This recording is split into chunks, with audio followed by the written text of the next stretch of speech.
Direct de la foire du livre, je reçois Danielle Neiss des éditions de l'Octogone. Bonjour madame. Bonjour monsieur. Alors vous nous abritez en quelque sorte, Oui. puisque sur le stand d'Interforum, nous sommes devant votre présentoir. Je vais vous demander de présenter vos nouveautés. D'abord en tant qu'auteur, puisque vous êtes l'auteur de ce guide. Des maisons d'hôtes de caractère. Oui, et là on peut dire que la maison d'hôtes, c'est véritablement un grand phénomène qui a conquis un public énorme en quelques années. Je crois qu'il ne serait venu à pas grand monde, il y a encore 10-15 ans, l'idée d'aller en vacances ou en week-end dans une maison d'hôtes. C'est vrai que c'est vraiment un mouvement qui a explosé. Enfin, j'ai quand même commencé ce guide il y a déjà 14 ans, oui. Deuxième édition.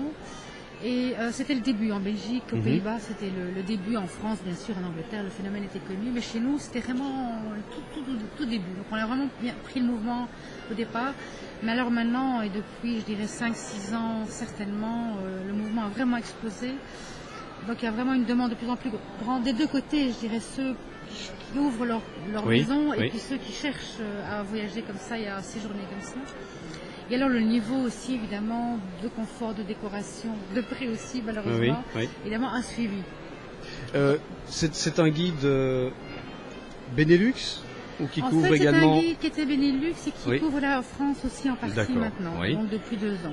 Ce qui est très important pour les Belges. Malgré tout. Bon, la destination, la France. Les Hollandais trouvent la Belgique au sud, et puis nous devons aller en France, donc si on va aller aussi. Donc on a commencé par le nord et puis on est dans le sud aussi de la France, donc, mais là on développe gentiment notre aise, par notre site notamment. On a un site, est-ce qu'il ne commence pas à y avoir trop de maisons, trop d'offres, trop de maisons d'hôtes en France particulièrement, où chacun dit toutes les régions sont belles à peu près en France, je vais ouvrir ma maison d'hôte, je vais me lancer. Il y en a énormément et partout en France, partout. Chez nous, je dirais qu'il y a encore des zones qui sont peut-être moins couvertes.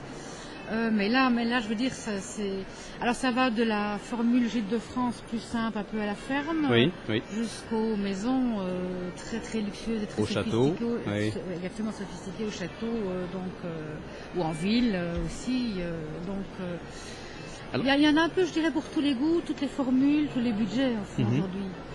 La question, c'est comment peut-on arriver à bâtir, quand on sait le temps que ça prend pour aller visiter, pour ne fût-ce qu'aller sur la route, faire le tour de la région, les trouver et avoir un diagnostic et un bon conseil. C'est vrai que c'est un boulot de longue haleine. Ici, vous allez me dire, c'est la 14e édition, donc vous peaufinez de plus en plus. Oui, c'est certain que maintenant, je dirais au départ, on a dû trouver les adresses et c'était un gros travail. C'était vraiment les débuts, donc on a dû vraiment trouver les moyens d'accéder un peu à ce qui existait, parce que le mouvement n'était pas organisé.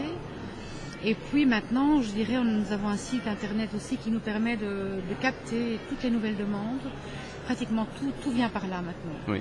Et alors, donc ce que nous faisons, c'est que nous tournons régulièrement en Belgique. En Hollande, j'ai une équipe qui s'occupe des visites. En France, nous le faisons actuellement, on est 2-3. Si ça se développe bien, on envisagera également d'avoir des correspondants là-bas. Je crois qu'on ne peut pas être partout. Alors vous faites de l'édition de beaux livres, vous allez le voir tout de suite, je vais vous montrer. Moi, dès que je suis arrivé ici, mon attention a été captée par cette couverture et cette photo heureusement que je sors de la gare du Nord tous les matins, sinon je ne reconnaissais pas la ville. Et c'est vrai qu'elle change de plus en plus. Donc ce sont les paysages urbains, c'est une collection? C'est pas vraiment une collection, c'est-à-dire qu'à côté des guides que je fais principalement, je sors de temps à autre un livre de photographie. J'aime beaucoup la photo et je trouve que c'était un beau complément aussi. Puis je dirais c'est toujours des ouvrages amusants à sortir aussi à l'automne pour la fin de l'année. Et là, je dirais que c'est un travail vraiment tout à fait particulier du photographe Georges Kinder c'est un travail de 4 années. Sur Bruxelles. Sur Bruxelles, les paysages urbains, mais vraiment Bruxelles vue sous un angle tout à fait particulier. Donc je dirais déjà le choix des lieux, le traitement, le cadrage, le choix, le travail de la couleur malgré tout aussi, et des ciels qui sont quand même assez forts, assez puissants.